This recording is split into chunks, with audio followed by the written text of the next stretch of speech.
گزشتہ نشست میں سورۃ الواقعہ کے مضامین کا آغاز کیا تھا اور اس عنوان پر گفتگو چل رہی تھی کہ آخرت کے اعتبار سے اللہ جل شانہ ارشاد فرماتے ہیں کہ وَكُنْتُمْ أَزْوَاجًا ثَلَاثَةً کہ تم لوگ 3 گروہوں میں تقسیم ہو جاؤ گے، 3 حصوں میں بٹ جاؤ گے۔ ایک حصہ اصحاب المیمنہ یعنی دائیں ہاتھ والے لوگ، وہ لوگ کہ جن کا نامہ اعمال دائیں ہاتھ میں دیا جائے گا۔ دوسرا اصحاب المشأمہ، وہ لوگ کہ جن کا نامہ اعمال بائیں ہاتھ میں دیا جائے گا۔ اور تیسری قسم کے وہ لوگ کہ والسابقون السابقون کہ جو لوگ پہل ہیں، سب سے آگے ہونے والے لوگ ہیں۔ اولئک المقربون یہ لوگ اللہ کے مقرب ہوں گے، فی جنات النعیم جنت کی نعمتوں میں یہ لوگ مزے کریں گے۔ اس حوالے سے آج کی نشست میں نے پھر یہ سوچا کہ اصحاب المیمنہ اور السابقون السابقون اولئک المقربون کہ جو دائیں ہاتھ والے لوگ ہیں وہ بھی کامیاب ہیں، سابقون بھی کامیاب ہیں، ان دونوں میں فرق کیا ہے؟ بھئی جب وہ بھی کامیاب ہیں اور یہ بھی کامیاب ہیں تو ان دونوں میں پھر فرق کیا ہے؟ تو اس حوالے سے کچھ گزارشات جو ہیں وہ میں آپ حضرات کے سامنے عرض کرنا چاہوں گا۔ سب سے پہلے تو یہ بات سمجھ لیجئے کہ السابقون سے وہ لوگ مراد ہیں کہ جو لوگ فرائض اور واجبات کا بھی اہتمام کرتے ہیں، سنن مستحبات کا بھی اہتمام کرتے ہیں، اور حرام اور مکروہات سے بھی بچتے ہیں۔ یعنی دین کا کوئی شعبہ ایسا نہیں ہوتا کہ جس پر عمل کرنے والا ہو تو عمل نہ کرتے ہوں اور چھوڑنے والا ہو تو چھوڑتے نہ ہوں۔ یعنی اگر کوئی دین کا چھوٹے سے بھی چھوٹا بظاہر کوئی حکم ہے تو اس کو بھی وہ لوگ معمولی نہیں سمجھتے، دین کے ہر شعبے پر، ہر مسئلے پر، ہر حکم پر سر تسلیم خم کر کے عمل کر لیتے ہیں۔ میں آسان لفظوں میں سمجھانے کی کوشش کر رہا ہوں۔ دوسرا جو اصحاب الیمین ہیں، دائیں ہاتھ والے لوگ ہیں، وہ لوگ ہیں جو فرائض اور واجبات کا تو اہتمام کرتے ہیں، حرام اور مکروہات سے بھی بچنے کی کوشش کرتے ہیں، لیکن سنن مستحبات کی طرف ان کی اتنی توجہ نہیں ہوتی۔ یعنی جو موٹے موٹے احکام ہیں ان پر عمل کر لیتے ہیں، جو چھوٹے چھوٹے احکام ہیں ان کو چھوڑ دیتے ہیں، لیکن ہیں یہ بھی لوگ کامیاب۔ تو اب اگر اس تمہید کو ہم بنیاد بنائیں تو ہم یہ کہہ سکتے ہیں کہ تقویٰ کے یا ولایت کے مختلف درجات ہیں۔ مثال کے طور پہ سب سے کم درجہ تقویٰ کا یہ ہے کہ آدمی ایمان قبول کر لے۔ جب کوئی آدمی لا الہ الا اللہ محمد رسول اللہ پڑھ لیتا ہے، زبان سے اقرار کر لیتا ہے، دل سے تصدیق کر لیتا ہے، تو وہ مومن ہو گیا، اور جب مومن ہو گیا تو وہ تقویٰ کے سب سے ادنے درجے پر فائز ہو گیا، یہ ایمان والا بن گیا وہ۔ اور یہ بات قرآن بھی کہتا ہے۔ بالکل جب سورۃ البقرہ کا آغاز ہوتا ہے تو قرآن کیا کہتا ہے؟ ھدی للمتقین کہ بھئی ہدایت یافتہ کون لوگ ہیں؟ ہدایت ہے کن کے لیے؟ متقین کے لیے۔ اب وہ متقین کون کون ہیں؟ الذین یؤمنون بالغیب، سب سے پہلے وہ کیا کرتے ہیں؟ ایمان بالغیب۔ وَيُقِيمُونَ الصَّلَاةَ وَمِمَّا رَزَقْنَاهُمْ يُنْفِقُونَ، نماز پڑھتے ہیں، زکوٰۃ ادا کرتے ہیں، جو کچھ ہم نے دیا اس میں سے خرچ کرتے ہیں۔ وَالَّذِينَ يُؤْمِنُونَ بِمَا أُنزِلَ إِلَيْكَ وَمَا أُنزِلَ مِن قَبْلِكَ وَبِالْآخِرَةِ هُمْ يُوقِنُونَ، جو آپ پر نازل ہوا اس پر بھی ایمان رکھتے ہیں، جو آپ سے پہلوں پر نازل ہوا اس پر بھی ایمان رکھتے ہیں، اور آخرت پر بھی یقین رکھتے ہیں۔ اب ان 5 آیات کو اگر ملائیں یا 5 صفات کو اگر ہم ملائیں تو یہاں پر کہیں بھی نیک اعمال کرنے کا تذکرہ موجود نہیں ہے۔ فرائض اور واجبات کا تذکرہ موجود ہے، نماز فرض ہے، زکوٰۃ فرض ہے، ایمان رکھنا کیا ہے؟ فرض ہے، آخرت پر ایمان رکھنا۔ تو یہاں پر صرف ایمانیات کو ماننے والوں کو کیا کہا گیا ہے؟ متقی کہا گیا ہے، ھدی للمتقین۔ لیکن یہی جب تقویٰ آگے چلتا ہے قرآن کریم میں تو اب اللہ تعالیٰ متقین کے لیے کہیں پر یہ لفظ استعمال کرتے ہیں کہ واللہ یحب المحسنین، کہ اللہ نیکی میں اضافہ کرنے والے کو، نیکی میں خوبصورتی کرنے والوں کو پسند کرتے ہیں۔ اب ان کی صفات وہاں پر کیا بیان ہوتی ہیں؟ الذین ینفقون فی السراء والضراء والکاظمین الغیظ والعافین عن الناس، یہاں پر یہ صفات بیان کر دیں کہ بھئی اعلانیہ طور پہ بھی اللہ کے راستے میں خرچ کرتے ہیں، پوشیدہ طور پہ بھی اللہ کے راستے میں خرچ کرتے ہیں، غصے کے اوپر کنٹرول کر لیتے ہیں، غلطیاں کرنے والے کو معاف کر دیتے ہیں۔ یہی ہم آگے چلتے ہیں تو آگے اب اللہ تعالیٰ انہی متقی کے لیے کیا لفظ استعمال کرتے ہیں، انما یتذکر اولو الالباب، کہ عقل مند لوگ جو ہیں وہ نصیحت حاصل کر لیتے ہیں۔ اب وہاں پر جو صفات بیان کی وہ ان سے بالکل مختلف ہیں۔ وہاں پر اللہ تعالیٰ کیا ارشاد فرما رہے ہیں، انما یتذکر اولو الالباب الذین یوفون بعہد اللہ ولا ینقضون المیثاق، جو اللہ سے وعدہ کیا اس کو پورا کرتے ہیں، وعدہ خلافی کرتے نہیں ہیں، جن رشتوں کو اللہ نے جوڑنے کا حکم دیا ان کو جوڑے رکھتے ہیں، قطع رحمی کرتے نہیں ہیں، اللہ تعالیٰ سے ڈرتے رہتے ہیں، آخرت کے عذاب کا خوف ان پر ہمیشہ مسلط رہتا ہے۔ تو اب جو آگے بڑھتے چلے جاتے ہیں تو تقویٰ کا میدان جو ہے وہ اب وسیع ہوتا چلا جا رہا ہے۔ تو معلوم یہ ہوا کہ جس طرح قرآن کریم کی آیات کے اندر اس مضمون کے اندر پھیلاؤ ہے، اسی طرح تقویٰ کے درجات کے اندر بھی پھیلاؤ ہے۔ تو سب سے کم درجہ تقوی کا کیا ہوا کہ بھئی ایمان قبول کر لیا، ابھی نیک اعمال کیے نہیں ہے۔ تقویٰ کا دوسرا درجہ اب کیا ہوا کہ ایمان بھی قبول کر لیا اور ساتھ ساتھ نیک اعمال بھی کر رہے ہیں۔ اور تقویٰ کا اب تیسرا اور سب سے اعلیٰ درجہ کیا ہوا کہ ایمان بھی قبول کر لیا، نیک اعمال بھی کر رہے ہیں، اور سب سے اہم ترین بات کہ حرام اور ممنوعات سے بھی بچنے کا اہتمام کر رہے ہیں۔ یہ تقوی کا سب سے اعلیٰ درجہ ہے۔ جیسا کہ میں پہلے بھی کئی مرتبہ عرض کر چکا ہوں کہ صرف نیک کام کرنے کا نام تقویٰ نہیں ہے، نیک کام کرنے کے ساتھ ساتھ گناہوں سے بچنے کا اہتمام کرنا یہ اصل تقویٰ ہے۔ اصل تقویٰ سے مراد کہ یہ تقویٰ کا سب سے اعلیٰ درجہ ہے، یا یوں کہہ لیں کہ یہ ولایت کا سب سے اعلیٰ درجہ ہے۔ بھئی ایک درجے میں تو میں نے عرض کیا کہ تمام کے تمام اہل ایمان ولی ہیں، ایک درجے میں واللہ ولی المتقین، اللہ تعالیٰ متقیوں کا کیا ہے بھئی دوست ہے۔ تو ایک درجے میں تو تمام کے تمام اہل ایمان ولی ہیں، وہ کس درجے میں؟ وہ درجہ جو سورہ بقرہ کے آغاز میں بیان کیا گیا، ھدی للمتقین الذین یؤمنون بالغیب۔ جب ایمان غیب پر آ گیا تو یہ تقویٰ کا اور ولایت کا درجہ حاصل ہو گیا۔ لیکن اس ولایت کے درجے کا اعلیٰ مقام کیا ہے وہ میں نے ابھی عرض کر دیا کہ نیک اعمال کرنے کے ساتھ ساتھ گناہوں سے بچنے کا بھی اہتمام کرتے ہیں۔ تو اب ہمیں پتہ چل گیا کہ اصحاب الیمین، اصحاب المیمنہ اور سابقون میں کیا فرق ہے۔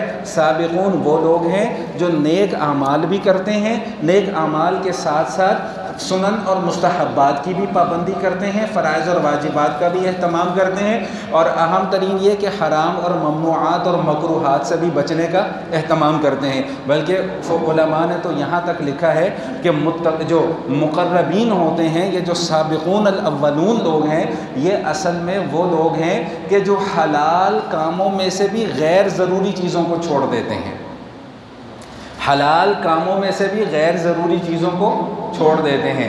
بھائی ہم لوگ تو عام درجے کے مسلمان ہیں نا، ہم نے تو نماز پڑھ لی، روزہ رکھ لیا، زکوٰۃ ادا کر لی، اور اپنے تئیں جو ہے گناہوں سے بچنے کا اہتمام کر لیا۔ ٹھیک، ایک وہ لوگ ہوتے ہیں جو اعلیٰ درجے پر فائز ہوتے ہیں، ان کی نظر میں حلال میں سے بھی بہت ساری چیزیں ایسی ہوتی ہیں کہ جن کو وہ ترک کر دیتے ہیں۔ کیوں؟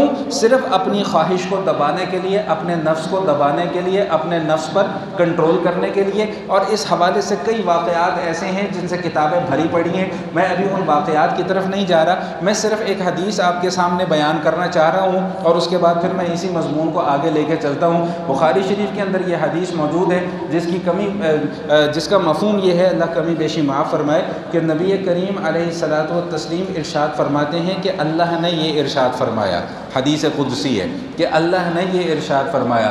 اب اللہ نے کیا ارشاد فرمایا؟ فرمایا کہ من عادی لی ولیا فقد آذنتہ بالحرب، کہ جو میرے ولی سے، جو میرے دوست سے، جو میرے نیک بندے سے دشمنی رکھتا ہے، میں اس کے خلاف اعلان جنگ کر دیتا ہوں۔ یہ حدیث میں پہلے بھی کئی مرتبہ آپ حضرات کے سامنے بیان کر چکا ہوں۔ اسی حدیث کا دوسرا حصہ کیا ہے کہ اللہ تعالیٰ یہ بات ارشاد فرما رہے ہیں کہ بندہ سب سے زیادہ قرب میرا جو حاصل کرتا ہے وہ ان چیزوں سے حاصل کرتا ہے جو میں نے اس پر فرض کر دی ہے۔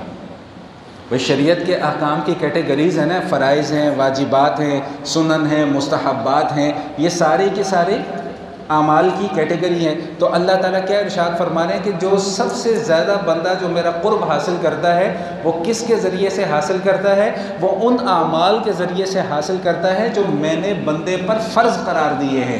اور اس کے بعد پھر اللہ تعالیٰ خود ارشاد فرماتے ہیں پھر بندہ میرا قرب حاصل کرتا ہے ان چیزوں سے جو میں نے فرائض کے علاوہ نوافل اس کے اوپر قرار دیے ہیں۔ اب دیکھیں نفل کا تو حکم کیا ہے کہ اگر آپ ان نوافل کا اہتمام کر لیں گے تو ثواب ہے، نہیں کریں گے تو کوئی گناہ اس کے اوپر نہیں ہوتا، لیکن اللہ تعالیٰ پھر بھی یہ بات ارشاد فرما رہے ہیں کہ بندہ میرا قرب تب حاصل کرتا ہے جب وہ فرائض کے ساتھ ساتھ نوافل کا بھی اہتمام کرتا ہے، اور جب بندہ اس درجے پر فائز ہو جاتا ہے تو پھر اب اللہ تعالیٰ ارشاد فرماتے ہیں کہ پھر میں اس کی آنکھ بن جاتا ہوں جس سے وہ دیکھتا ہے، پھر میں اس کے کان بن جاتا ہوں جس سے وہ سنتا ہے، پھر میں اس کے ہاتھ بن جاتا ہوں جس سے وہ پکڑتا ہے، پھر میں اس کے پاؤں بن جاتا ہوں جس سے وہ چلتا ہے۔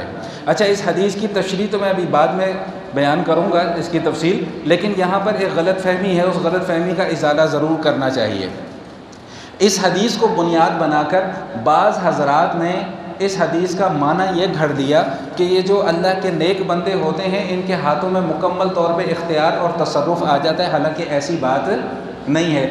میں اس کی آنکھ بن جاتا ہوں جس سے وہ دیکھتا ہے، میں اس کے کان بن جاتا ہوں جس سے وہ سنتا ہے، اس کا مطلب یہ نہیں ہے کہ نعوذ باللہ ثم نعوذ باللہ اللہ تعالیٰ اس بندے کے اندر آ گئے ہیں یا اللہ نے اپنے اختیارات اس کو سونپ دیے ہیں۔ یہ تو عیسائیوں والا عقیدہ ہے، یہ حلول کا عقیدہ تو عیسائیوں کا ہے۔ وہ عیسائی یہ کہتے ہیں کہ اللہ تعالیٰ نعوذ باللہ عیسیٰ علیہ الصلوۃ والسلام کی ذات کے اندر آ گئے ہیں، یہ مطلب نہیں ہے اس کا مطلب یہ ہے کہ میں اس کی آنکھ بن جاتا ہوں جس سے وہ دیکھتا ہے۔ کیا مطلب؟ کہ وہ پھر کسی ناجائز جگہ پر نظر نہیں ڈالتا۔ میں اس کے کان بن جاتا ہوں جس سے وہ سنتا ہے۔ کیا مطلب؟ پھر وہ کسی حرام چیز کو سنتا نہیں ہے۔ میں اس کے ہاتھ بن جاتا ہوں جس سے وہ پکڑتا ہے۔ کیا مطلب؟ کہ پھر وہ کسی ناجائز اور حرام چیز پر ہاتھ ڈالتا نہیں ہے۔ میں اس کے پیر بن جاتا ہوں جس سے وہ چلتا ہے۔ کیا مطلب؟ کہ پھر وہ اپنے ان پیروں سے چل کے کسی ناجائز اور حرام کام کی طرف جاتا نہیں ہے۔ یہ ہے اس حدیث کا مطلب۔ تو اب میرا خیال ہے کہ بات وضاحت کے ساتھ سمجھ میں آ گئی ہوگی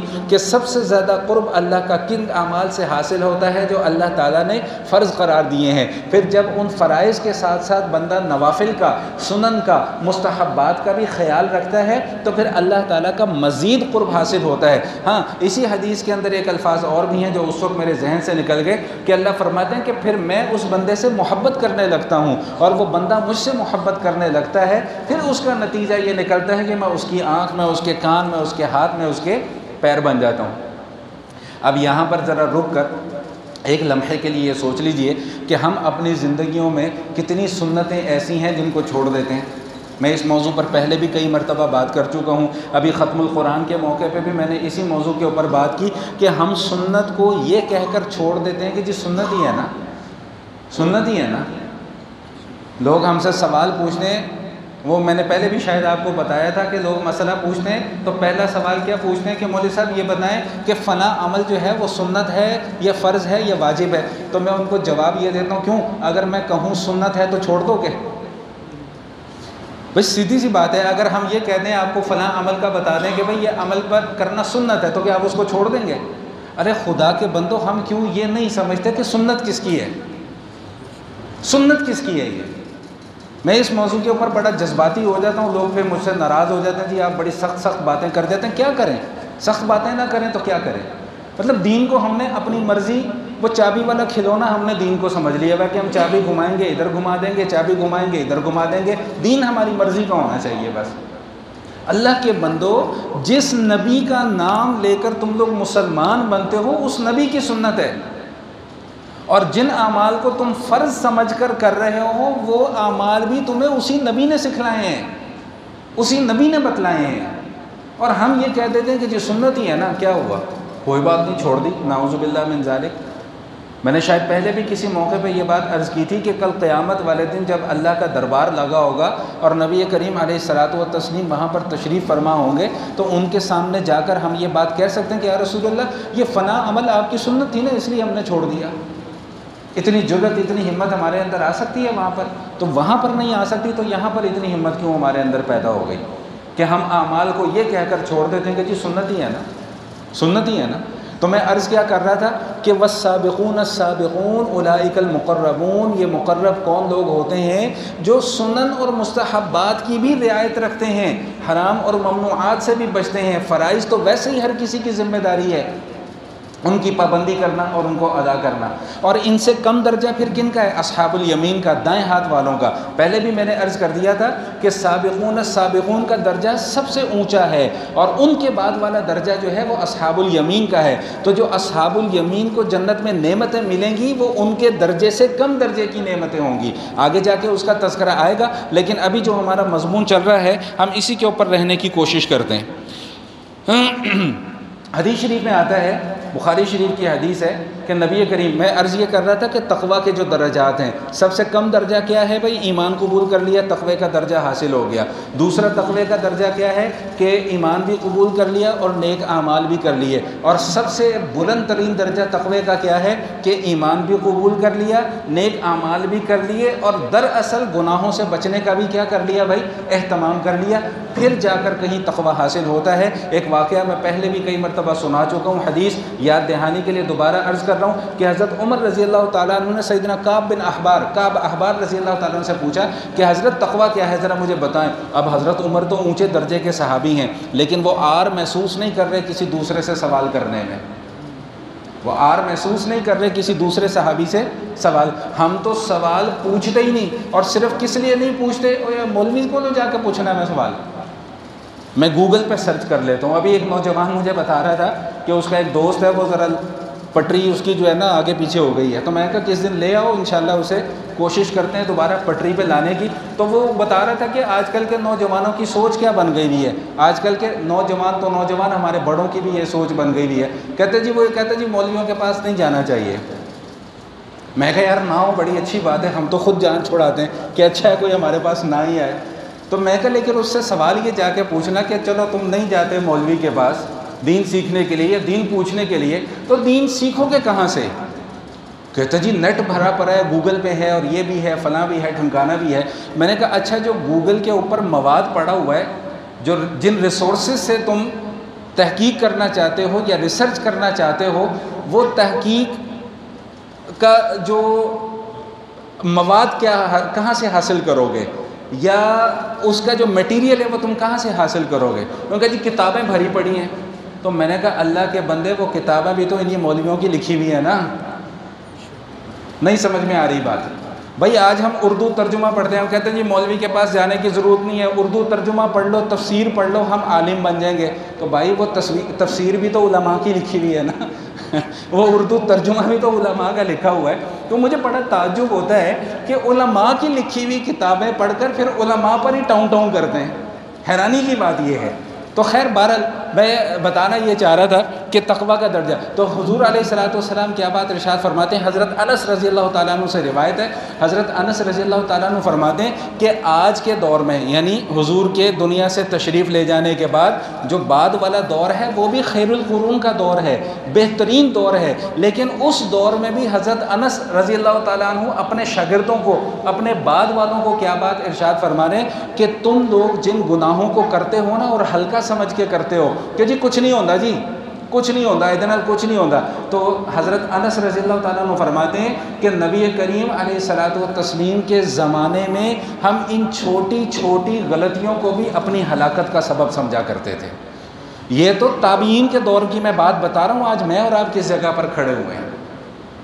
حضور علیہ الصلوۃ والسلام ارشاد فرماتے ہیں، بخاری شریف کی حدیث ہے، حضور علیہ الصلوۃ والسلام ارشاد فرماتے ہیں کہ جو متقی ہوتا ہے نا، متقی، اگر اس سے کوئی چھوٹی سی بھی غلطی سرزد ہو جائے نا، یہ بخاری کی حدیث کا مفہوم آپ کو سنا رہا ہوں کہ چھوٹی سی بھی اس سے کوئی غلطی سرزد ہو جائے، تو جو متقی ہوتا ہے، جو مومن ہوتا ہے، وہ یہ سمجھتا ہے کہ جیسے میرے اوپر کسی نے کوئی پہاڑ لا کر رکھ دیا ہو اور کس وقت وہ پہاڑ مجھ پر گر پڑے اور میں ختم ہو جاؤں۔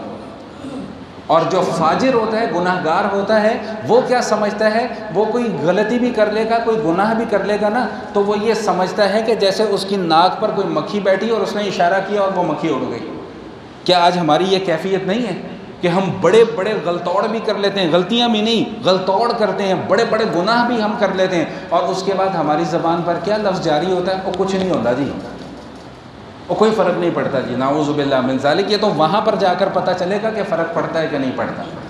یہ تو وہاں پر جا کر پتہ چلے گا کہ کچھ ہوتا ہے کہ نہیں ہوتا۔ تو بات میں کیا کر رہا تھا کہ السابقون السابقون اولئک المقربون، بھئی جو سابقون لوگ ہیں ان کا درجہ اونچا ہے اصحاب الیمین والوں سے۔ اب یہ کون لوگ ہیں کہ جن کے اندر تقوی کوٹ کوٹ کر بھرا پڑا ہے۔ میں بات کو مختصر کرنا چاہ رہا ہوں، قرآن کریم سے ہی کچھ آیات آپ کو سنا دوں کہ جو شخص تقوی اختیار کرتا ہے، جو لوگ تقوی اختیار کرتے ہیں، اللہ تعالیٰ کی طرف سے انہیں 4 انعامات ملتے ہیں۔ کتنے انعامات بھائی؟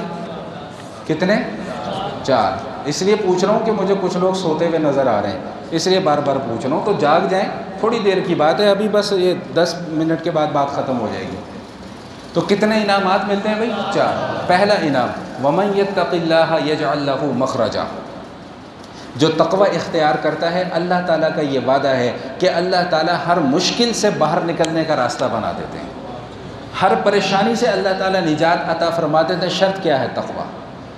وَيَرْزُقْهُ مِنْ حَيْثُ لَا يَحْتَسِبُ، دوسرا انعام کیا اللہ تعالیٰ کی طرف سے ملتا ہے کہ اللہ تعالیٰ ایسی ایسی جگہ سے رزق عطا فرماتے ہیں کہ بندے کا گمان بھی نہیں ہوتا۔ شرط کیا ہے؟ تقوی۔ تیسرا انعام اللہ کی طرف سے کیا ملتا ہے؟ وَاعْلَمُوا أَنَّ اللَّهَ مَعَ الْمُتَّقِينَ، جان دو کہ اللہ تعالیٰ تقوی اختیار کرنے والوں کے ساتھ ہے۔ اب وہ حدیث سمجھ میں آ جائے گی کہ میں اس کے ہاتھ بن جاتا ہوں، میں اس کا کان بن جاتا ہوں، میں اس کے پیر بن جاتا ہوں، میں اس کے کان بن جاتا ہوں۔ اب یہ حدیث سمجھ میں آئے گی، وَاعْلَمُوا أَنَّ اللَّهَ مَعَ الْمُتَّقِينَ۔ اور چوتھا انعام اللہ تعالیٰ کی طرف سے کیا ملتا ہے کہ جو غلطیاں کوتاہیاں چھوٹی موٹی سرزد ہو بھی جاتی ہیں، اللہ فرماتے ہیں کہ میں ان غلطیوں کوتاہیوں کو اس تقوی کی وجہ سے ختم ہی کر دیتا ہوں، ختم ہی کر دیتا ہوں۔ اور ایک اور جگہ پہ ارشاد فرمایا کہ فَأُولَٰئِكَ يُبَدِّلُ اللَّهُ سَيِّئَاتِهِمْ حَسَنَاتٍ، جو غلطیاں ہوئی ہوتی ہیں ان غلطیوں کو میں نیکیوں میں تبدیل کر دیتا ہوں۔ یہ اللہ تعالیٰ کی طرف سے انعام ملتا ہے۔ جب بندہ تقوی کے راستے پر چلتا ہے تو اللہ تعالیٰ دنیا کے اندر بھی آسانیاں کرتے چلے جاتے ہیں، اللہ کی غیب سے مدد بھی آتی ہے، اور اللہ تعالیٰ کے پھر ایسے ایسے معاملات ہوتے ہیں کہ انسان کی عقل جو ہے وہاں پر جا کر کام کرنا چھوڑ دیتی ہے کہ یہ ہو کیسے رہا ہے۔ ہم تو مادی زندگی میں رہ رہے ہیں نا جی، اور مادیات کے پیچھے ہی ہم لوگ چل رہے ہیں۔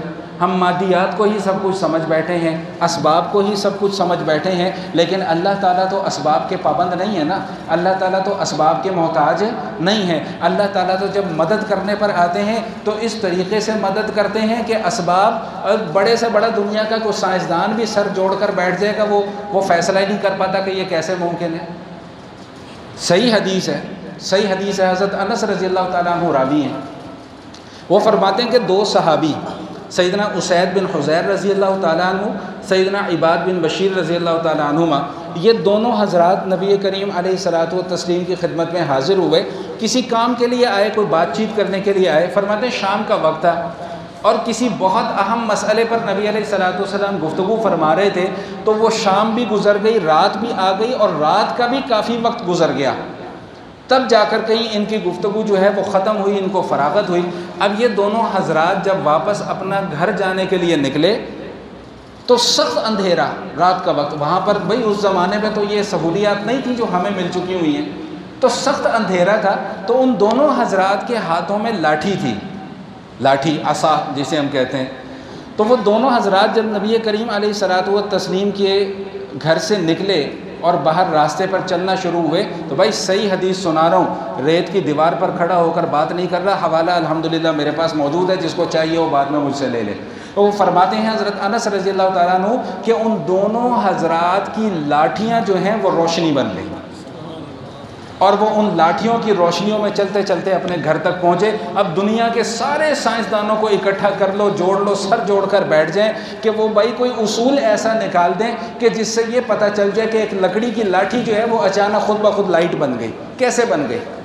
یہ ہے وَمَن يَتَّقِ اللَّهَ يَجْعَلْ لَهُ مَخْرَجًا، کہ جب اللہ تعالیٰ کا کوئی تقوی اختیار کرتا ہے تو اللہ تعالیٰ پریشانیوں سے نکلنے کے راستے بنا دیتے ہیں، اور پھر ایسے ایسے راستے بناتے ہیں کہ انسان کی عقل دنگ رہ جاتی ہے کہ یہ راستہ بن کیسے گیا۔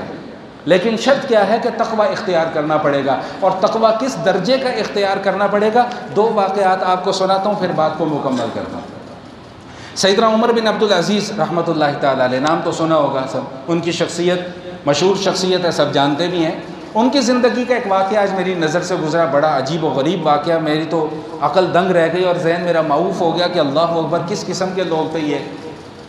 وہ فرماتے ہیں کہ واپس آ رہے ہیں، راستے میں آ رہے ہیں تو ایک آدمی گفتگو کر رہا ہے. یہ مسئلہ بھی مجھے آج ہی پتہ چلا، 20 سال ہو گئے خطابت کرتے ہوئے، مسئلہ آج پتہ چلا، اور مجھے کوئی آر محسوس نہیں ہوتی یہ بات کہنے میں کہ جی مجھے آج یہ بات معلوم ہوئی ہے. بھائی ٹھیک ہے، بہت ساری باتیں ایسی ہیں جو ہماری نظر سے نہیں بھی گزرتی، ٹھیک، تو مفت کا مفتی بننے سے بہتر یہ ہے کہ بندہ اقرار کر لے کہ جی مجھے آج یہ بات پتہ چلی. تو عمر بن عبدالعزیز رحمۃ اللہ تعالیٰ علیہ نے ایک شخص کو دیکھا کہ وہ گفتگو کر رہا ہے، اور گفتگو کرتے ہوئے لیفٹ ہینڈ، الٹے ہاتھ، بائیں ہاتھ سے اشارے کر رہا ہے. جیسے یہ میں بھی گفتگو کرتے ہوئے تو وہ بائیں ہاتھ سے اشارہ کر رہا ہے. تو عمر بن عبدالعزیز رحمۃ اللہ تعالیٰ علیہ نے اس کو ٹوکا کہ گفتگو کرتے ہوئے بائیں ہاتھ سے کیوں اشارہ کر رہے ہو، دائیں ہاتھ سے اشارہ کرو. حالانکہ بائیں ہاتھ سے اشارہ کرنا کوئی گناہ نہیں ہے، لیکن بہتر کیا ہے کہ بھائی دائیں ہاتھ ہے وہ اللہ پاک نے دیا ہوا، اس کو استعمال کرو. تو وہ شخص جواب میں پتہ ہے کیا کہنے لگا؟ سنیے گا ذرا، قابل توجہ بات ہے. کہتا ہے کہ جی میں نے اپنی زندگی میں اس طرح کا واقعہ نہیں دیکھا کہ ایک شخص اپنے لختے جگر کو ابھی دفنا کر، منو مٹی تلے دفنا کر آ رہا ہو، اور وہ اس بات کی فکر کر رہا ہو کہ میں گفتگو کرتے ہوئے دایاں ہاتھ ہلا رہا ہوں یا بایاں ہاتھ ہلا رہا ہوں. عمر بن عبدالعزیز رحمۃ اللہ تعالیٰ علیہ اس وقت اپنے بیٹے کو دفنا کر اس کا جنازہ پڑھ کر واپس آ رہے تھے.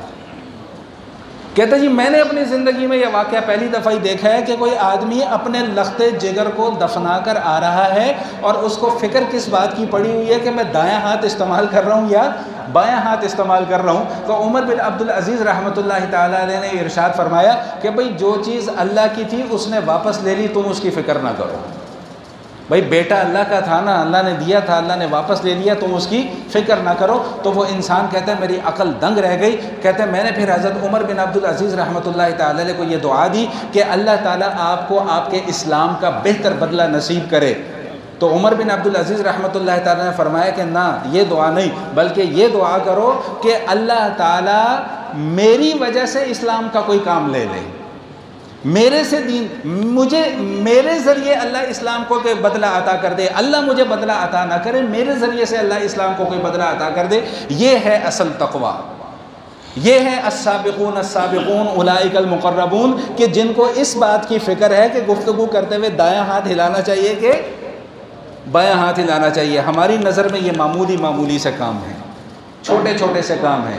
ہماری نظر میں تو نبی کریم علیہ الصلوۃ والتسلیم کی اتنی اہم سنت رکھنا بھی معمولی کام ہے. نعوذ باللہ، ہم داڑھی کٹوا دیتے ہیں روزانہ یہ کہہ کر کوئی گل نہیں، کچھ نہیں ہوگا جی، یہ مولویوں نے بنائی. اور بھائی مولویوں کی بنائی ہوئی باتیں نہیں ہیں، یہ مولویوں کا دماغ نہیں خراب ہوا ہوا کہ وہ آپ کو ایسی مشکل میں ڈالتے رہیں گے. پہلے ہی بہت آسانی اللہ پاک نے ہمارے لیے ہمارے دین کے اندر رکھ دی ہوئی ہیں. ایک واقعہ اور آپ کو سنا دیتا ہوں حدیث کی روشنی میں، پھر گفتگو کو مکمل کرتا ہوں. حضور علیہ الصلوۃ والسلام ارشاد فرماتے ہیں کہ بنی اسرائیل میں ایک بڑا نیک اور عابد اور زاہد انسان تھا، اس کا نام تھا جریج. 3 بچے ایسے ہیں دنیا میں گزرے ہیں جو بالکل نومولودگی کی حالت میں جنہوں نے گفتگو کی ہے. 3 بچے، ایک سیدنا عیسیٰ علیہ الصلوۃ والسلام، ایک اصحاب الاخدود کے واقعے میں انشاءاللہ 30ویں پارے میں وہ واقعہ آئے گا، وہاں پر اس کا تذکرہ آئے گا، اور تیسرا یہ جریج کے لیے جس بچے نے گواہی دی. ان کے علاوہ اور بھی ہیں، ان کے یوسف علیہ الصلوۃ والسلام کے حق میں جس نے گواہی دی وہ بچہ بھی بولا تھا، اور بھی 1-2 روایات میں آتا ہے، لیکن مشہور جو ہیں وہ یہ ہیں. جریج کا ساتھ واقعہ یہ ہوا کہ جریج کی ایک چھوٹی سی کھٹیا سی بنی ہوئی تھی، ایک چھوٹا سا کمرہ، چھوٹا سا چبوترا مٹی کا بنا ہوا تھا. وہاں پر وہ عبادت کر رہے تھے، نماز پڑھ رہے تھے. اس زمانے میں جو نماز کا طریقہ ہوگا اس طریقے پر نماز پڑھ رہے تو ان کی والدہ آئیں. تو والدہ نے آ کر آواز دی، جریج بات سنو. اب یہ نماز میں تھے، یہ سوچنے لگے نماز توڑوں کہ نہ توڑوں، والدہ کی بات سنوں، کیا کروں. انہوں نے کہا نہیں، نماز زیادہ ضروری ہے، نماز پڑھتے رہے. والدہ چلی گئیں. اگلے دن اتفاق سے پھر والدہ اسی وقت پہ آئی ہیں، پھر نماز پڑھ رہے تھے. تو والدہ نے آ کر پھر آواز دی، جریج. انا للہ. 2-3 منٹ بس، ویسے ابھی مضمون مکمل نہیں ہوا لیکن چلیں میں بس بات کو ختم کر رہا ہوں مختصر. تو دوسرے دن پھر والدہ اسی وقت آئیں، تو پھر کہنے لگی جریج یہ پھر نماز پڑھ رہے تھے. نے کہا نہیں یار، نماز زیادہ ضروری ہے. والدہ واپس چلی گئیں اور جاتے جاتے ایک بد دعا دے گئیں. بد دعا یہ دے کے گئیں کہ تجھے اس وقت تک موت نہ آئے جب تک کہ تیرا واسطہ کسی بدکار عورت سے نہ پڑے۔ اللہ اکبر۔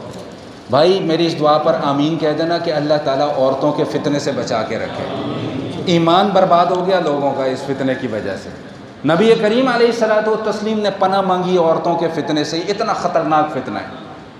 خیر اب میں گفتگو کو سمیٹ رہا ہوں، بات بڑی لمبی ہو گئی ہے، تو خیر والدہ چلی گئی، بات آئی گئی ہو گئی۔ اب لوگ جو وہاں کے تھے انہوں نے کہا کہ جریج تو اتنا نیک آدمی ہے، ماں ادھر بد دعا دے گئی ہے۔ بھائی ماں باپ کی بد دعا کبھی ضائع نہیں جاتی ہے۔ ماں اللہ نہ کرے، اللہ نہ کرے، اللہ نہ کرے کہ والدین کو کوئی تکلیف پہنچا کے اور کوئی اطمینان کی زندگی گزار لے، یہ ممکن نہیں ہے۔ جب ماں باپ کے یہاں پر چوٹ لگتی ہے نا تو پھر دعا بھی یہیں سے نکلتی ہے اور بد دعا بھی پھر یہیں سے نکلتی ہے، اور وہ بیڑا غرق کر کے رکھ دیتی ہے بد دعا۔ تو جریج کے متعلق لوگ کہنے لگے کہ اتنا نیک آدمی ہے، ماں اس کی بد دعا دے گئی ہے۔ خیر بات آئی گئی ہو گئی، تو ایک عورت تھی وہاں پر، بازاری عورت، اس نے کہا کہ جی اگر تم لوگ کہو تو میں اس کو فتنے میں مبتلا کر دوں۔ میں نے کہا جا تو ٹرائی کر کے دیکھ لے، کوشش کر لے۔ وہ عورت آئی جریج کے پاس اور اس کو بہلایا پھسلایا کہ تم میرے ساتھ منہ کالا کر، گناہ کرنے کی کوشش کر۔ جریج نے اللہ سے پناہ مانگی اور اس عورت کو وہاں سے بھگایا۔ اس عورت نے ایک چرواہے سے جا کر منہ کالا کیا، کچھ عرصے کے بعد اس کے یہاں بچہ پیدا ہوا، تو وہ کہنے لگی کہ یہ بچہ جریج کا بچہ ہے، جریج نے میرے ساتھ منہ کالا کیا، اس کی وجہ سے یہ بچہ پیدا ہوا۔ لوگ آئے، انہوں نے تحقیق نہیں کی، جریج کو اس کے گھر سے نکالا، مارا پیٹا، گھر توڑ دیا، مسمار کر دیا۔ جریج پوچھ رہے ہیں مجھے بتاؤ تو صحیح میرا جرم کیا ہے، مجھے بتاؤ تو صحیح میری غلطی کیا ہے۔ انہوں نے کہا کہ تو نے اس عورت کے ساتھ منہ کالا کیا، یہ بچہ لے کر آئی ہے، کہتی ہے کہ یہ تیرا بچہ ہے۔ جریج نے کہا بچے کو ادھر لے کے آؤ۔ بچے کو لے کے آئے، اس کے ناف کے اوپر انگلی رکھی اور پوچھا کہ اللہ کے حکم سے بتا کہ تو کس کا بچہ ہے۔ تقوی کی بات بتا رہا تھا کہ مقربون کون لوگ ہوتے ہیں، اللہ کی مدد پھر کیسے آتی ہے۔ اللہ تعالیٰ نے اس بچے کو گویائی عطا فرمائی اور وہ بچہ بولنے لگا کہ میں جریج کا نہیں، میں فلاں چرواہے کا بچہ ہوں۔ اللہ تعالیٰ نے سرخرو فرما دیا وَمَن يَتَّقِ اللَّهَ يَجْعَلْ لَهُ مَخْرَجًا۔ جب کوئی تقوی اختیار کرتا ہے تو اللہ تعالیٰ مشکلات سے نکالنے کا راستہ بھی بنا دیتے ہیں۔ لوگ کہنے لگے ہم آپ کا یہ جو کمرہ ہے، آپ کا حجرہ ہے، آپ کی کٹھیا ہے جہاں پر آپ عبادت کیا کرتے تھے، ہم اس کو سونے کا بنا دیتے ہیں، ہم اس کو چاندی کا بنا دیتے ہیں۔ اللہ والے تھے نا، بڑا پن اپنا دکھایا، فرمانے لگے نہیں، جس طرح پہلے مٹی کا بنا ہوا تھا اسی طرح مٹی کا بنا دو۔ تو بات سمجھ میں آ گئی کہ نہیں آ گئی؟ تو گفتگو میں نے کہاں سے شروع کی تھی؟ والسابقون السابقون اولئک المقربون فی جنات النعیم۔ جو سابقون ہیں، جو نیک لوگوں میں پہل کرنے والے ہیں، وہ لوگ کون ہیں؟ وہ اللہ تعالیٰ کے مقرب لوگ ہیں، اور ان کا درجہ اصحاب الیمین، دائیں ہاتھ میں نامہ اعمال جن کو ملنا ہے ان سے زیادہ بہتر ہے۔ اب یہ لوگ کب آئے، کیا تھے، ان کی کچھ مزید تفصیلات ہیں، وہ انشاءاللہ زندگی رہی تو آئندہ کی نشست میں۔ وآخر دعوانا الحمدللہ رب العالمین۔